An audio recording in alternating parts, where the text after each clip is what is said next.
This is Kuldeep Singh. Welcome to our Biology with Kuldeep. I hope सभी लोग सकुशल होंगे, अच्छे होंगे, बेटर होंगे। कल हमने अपने लेक्चर 3 में कोशिका के बारे में पढ़ा कि कोशिका की क्या परिभाषा है, कोशिका के कितने भाग हैं और उन भागों के बारे में भी हमने जान लिया था। आज हम कोशिका के प्रकार की बात करेंगे कि कोशिका के कितने प्रकार होते हैं या टाइप्स ऑफ सेल की बात करेंगे। तो कोशिका के बेटे 2 भाग होते हैं।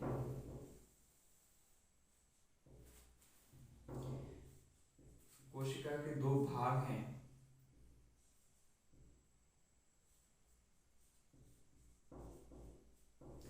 पहला है प्रोकैरियोटिक कोशिका।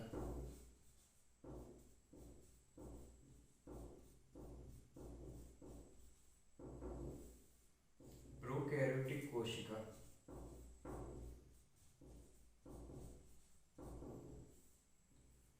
और दूसरा है यूकैरियोटिक कोशिका।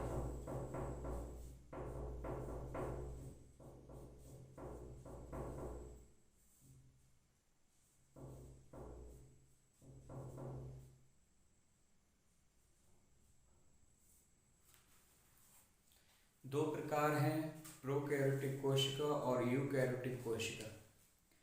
हम दोनों के बारे में जानेंगे कि दोनों कोशिकाओं में क्या डिफरेंस है या क्या क्या इनमें अलग अलग भिन्नताएं हैं जो 2 प्रकार की कोशिकाओं को इन्होंने बनाया है, कोशिका के 2 भागों को बनाया है। हम सबसे पहले प्रोकैरियोटिक कोशिका की बात करते हैं। तो प्रोकैरियोटिक कोशिका एक आद्य प्रकार की कोशिका है।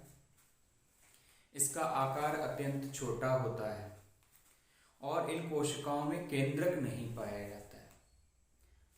हम कह सकते हैं कि ये आद्य प्रकार की कोशिका हैं, ये छोटी होती हैं और इनमें केंद्रक की अनुपस्थिति होती है, केंद्रक नहीं पाया जाता है। अगर हम इन कोशिकाओं के उदाहरण की बात करें कि कोशिकाओं के उदाहरण या एग्जाम्पल क्या हो सकते हैं, तो हम एग्जाम्पल में कह सकते हैं जीवाणु, कॉमन नीले हरे शैवाल,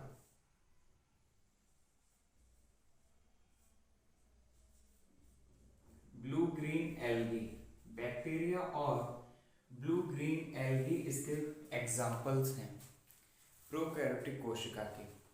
तो प्रोकैरियोटिक कोशिका आद्य प्रकार की कोशिका है, इसमें केंद्रक नहीं पाया जाता है और ये अत्यंत छोटी होती है। इसके जो उदाहरण हैं वो हम जीवाणु और नीले हरे शैवाल की बात कर चुके हैं कि नीले हरे शैवाल और जो जीवाणु हैं वो प्रोकैरियोटिक कोशिका के उदाहरण हैं। अब हम यूकैरियोटिक कोशिका की बात करें तो यूकैरियोटिक कोशिका एक विकसित कोशिका है। यूकैरियोटिक कोशिका एक विकसित कोशिका है। इसमें केंद्रक पाए जाते हैं। यूकैरियोटिक कोशिका में केंद्रक पाए जाते हैं। इनमें अनेक क्रोमोसोम्स भी पाए जाते हैं, गुणसूत्र पाए जाते हैं इन कोशिकाओं के अंदर। अगर हम और बात करें तो यूकैरियोटिक कोशिका में एक बहुत बड़ा डिफरेंस है, वो हम आगे चल के इसमें पढ़ेंगे। हम सबसे पहले बात की प्रोकैरियोटिक कोशिका के बारे में। प्रोकैरियोटिक कोशिका जीवाणु नीले हरे शैवालों में पाई जाती है, लेकिन बेटा यूकैरियोटिक जो कोशिका है वो 2 प्रकार की होती है। यूकैरियोटिक कोशिका की हम बात करें तो पहली है पादप कोशिका,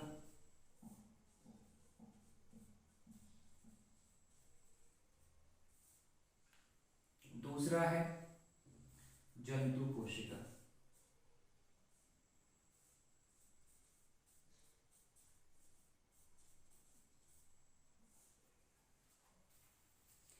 हमने बात की कि जंतु कोशिका और पादप कोशिका यूकैरियोटिक कोशिका के प्रकार हैं। जिस प्रकार कोशिका 2 प्रकार की है, उसी प्रकार से यूकैरियोटिक कोशिका भी 2 प्रकार की है। यूकैरियोटिक कोशिका 2 प्रकार की है, पहली है पादप कोशिका, दूसरी है जंतु कोशिका। पादप कोशिका इज वेरी मोस्ट इम्पोर्टेंट कोशिका। इसके बारे में पेपर में अक्सर पूछा जाता है या संक्षिप्त वर्णन के बारे में आता है कि पादप कोशिका का संक्षिप्त वर्णन कीजिए, और वो वर्णन करने के लिए कम से कम 6 नंबर में ये कोशिका का जब संक्षिप्त वर्णन पूछा जाता है तब उसमें आते हैं, इसीलिए ये इम्पोर्टेंट है। तो यूकैरियोटिक कोशिका के बारे में हमने पढ़ लिया। यूकैरियोटिक कोशिका जो होती है वो विकसित कोशिका है, इसमें केंद्रक पाया जाता है। ये 2 प्रकार की होती है, यूकैरियोटिक पादप कोशिका और जंतु कोशिका। इसके आगे हम जब चलते हैं तो हमने कल कोशिका में लेक्चर 3 में हमने बात की थी कि कुछ कोशिकांग कोशिका द्रव्य में पाए जाते हैं, जो हमने एक एग्जाम्पल के थ्रू समझा था कि वो एग्जाम्पल था हमारा बलून, गुब्बारे का एक उदाहरण लेके हमने इसे समझा था कि गुब्बारे में सपोज दैट सबसे बाहरी आवरण है वो उसकी कोशिका झिल्ली, प्लाज्मा मेम्ब्रेन है। उसके अंदर हमने मान लीजिए पानी को भरा है, उस पानी में हमने बहुत सारे छोटे छोटे कुछ कणस डाले हुए हैं, छोटी बजरपुर टाइप की गिट्टियाँ डाली, फिर उससे बड़े उससे बड़े उससे बड़े, हमने इस प्रकार से एक बहुत बड़ा साइज तैयार किया उस बलून के अंदर। तो हमने ये माना कि उसके सबसे बाहरी जो आवरण है वो कोशिका झिल्ली है, जिसे हमने सेल मेम्ब्रेन। दूसरा जिसमें जो पानी भरा हुआ है उसे हमने बोला था कोशिका द्रव्य, जो उस कोशिका द्रव्य में प्रेजेंट कोशिकांगों को बता रहा है कि वो कोशिकांग उस कोशिका द्रव्य में पड़े हुए हैं। तीसरा एक पार्ट था केंद्र। केंद्र की बात हम आगे की क्लास में करेंगे। तो जो पादप कोशिका और जंतु कोशिका में जो कोशिकांगों को बताया गया था कि कोशिका द्रव्य में साइटोप्लाज्म में पड़े रहते हैं, केवल पादप कोशिका में उस अंग में से क्लोरोप्लास्ट, क्लोरोफिल या हरित लवक पाया जाता है। बाकी के दोनों कोशिकांग सेम होते हैं। जंतु कोशिका में हम ये कह सकते हैं कि जंतु कोशिका में क्लोरोफिल या क्लोरोप्लास्ट या हरित लवक नहीं पाया जाता है। अगर ये हरित लवक पाया जा रहा होता तो जंतु कोशिका वाले जो जिनमें एनिमल सेल्स हैं, एनिमल सेल्स स्वकोशीय होते हैं, अपना भोजन प्रकाश संश्लेषण की प्रक्रिया में स्वयं बनाती हैं, लेकिन स्वयं अपना प्रकाश संश्लेषण की प्रक्रिया में भोजन केवल पेड़ पौधे पादप बनाते हैं। इसीलिए पादपों में पाया जाने वाला एक अंग है और ये पत्तियों में प्रेजेंट होता है। क्लोरोफिल की बात कल हमने जब वर्णी, अवर्णी और हरित लवक की बात की थी तो उसमें की होगी। तो पादप कोशिका और जंतु कोशिका।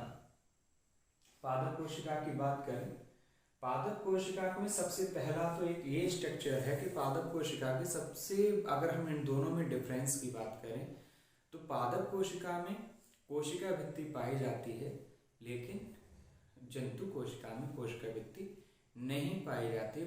प्लाज्मा झिल्ली, सेल मेम्ब्रेन्स या प्लाज्मा मेम्ब्रेन पाई जाती है। इसमें हरित लवक पाया जाता है, इसमें नहीं पाया जाता है। रिक्तिकाएं पाई जाती हैं पादप कोशिका में जो बड़ी होती हैं, जंतु कोशिका में छोटी छोटी रिक्तिकाएं पाई जाती हैं। आज हमने कोशिका के बारे में हमने पढ़ा। कोशिका 2 प्रकार की होती है, प्रोकैरियोटिक कोशिका, यूकैरियोटिक कोशिका होती है। प्रोकैरियोटिक कोशिका को हमने जाना ये आद्य प्रकार की कोशिका है, ये अत्यंत छोटी होती है, इसमें केंद्रक नहीं पाया जाता है। एग्जाम्पल की बात हमने की, जीवाणु और नीले हरे शैवाल प्रोकैरियोटिक कोशिका के उदाहरण हैं। हमने यूकैरियोटिक कोशिका की बात करी। यूकैरियोटिक कोशिका 2 प्रकार की होती है, एक पादप कोशिका, जंतु कोशिका। पादप कोशिका is the very most important cells. ये पूछे जाते हैं फॉर एग्जाम 11th और 9th के लिए, तो ये पूछ ली जाती है कि बताइए भैया पादप कोशिका का सचित्र वर्णन कीजिए, पादप कोशिका क्या है, तो बताइए। जंतु कोशिका, जंतुओं में पाई जाने वाली कोशिका जंतु कोशिका कहलाती है, एनिमल सेल कहलाती है। प्लांट में पाई जाने वाली कोशिका प्लांट सेल कहलाती है। आई होप आप लोगों को ये क्लास समझ में आ गई होगी। हमारा आज लेक्चर 4 है, जिसमें हमने कोशिका के प्रकारों की बात की। नेक्स्ट वीडियो में हम अपने या नेक्स्ट लेक्चर में हम केंद्र की बात करके अपने एक टॉपिक पे चलेंगे, और वो टॉपिक होगा हमारे 10th क्लास के लिए। 10th क्लास के बोर्ड एग्ज़ाम शुरू होने वाले हैं, तो उसमें बोर्ड एग्ज़ाम में हम मोस्ट इम्पोर्टेंट टॉपिक्स को उठाएंगे, चाहे वो फिजिक्स के हों, चाहे वो केमिस्ट्री के हों, चाहे वो बायोलॉजी के हों। वैसे मेनली हमारा फोकस बायोलॉजी के वो मोस्ट टॉपिक्स पे होगा जो टॉपिक्स आपको बहुत अच्छे बेहतरीन नंबर दिलाएंगे बोर्ड एग्ज़ाम में। आई होप आप लोगों को ये वीडियो पसंद आ रही होंगी और ये जितना पढ़ाया जा रहा है या जो भी कंटेंट आपको दिया जा रहा होगा वो सरल सहज भाषा में दिया जा रहा है। आई होप आपको वो भी समझ में आ रहा होगा। अगर आपको वीडियो अच्छी लगे तो लाइक, शेयर और सब्सक्राइब चैनल को ज़रूर कर लें, जिससे आगे आने वाले टाइम में ये चैनल आपकी पूरी मदद करेगा आपकी पढ़ाई में। Thank you, thanks for watching.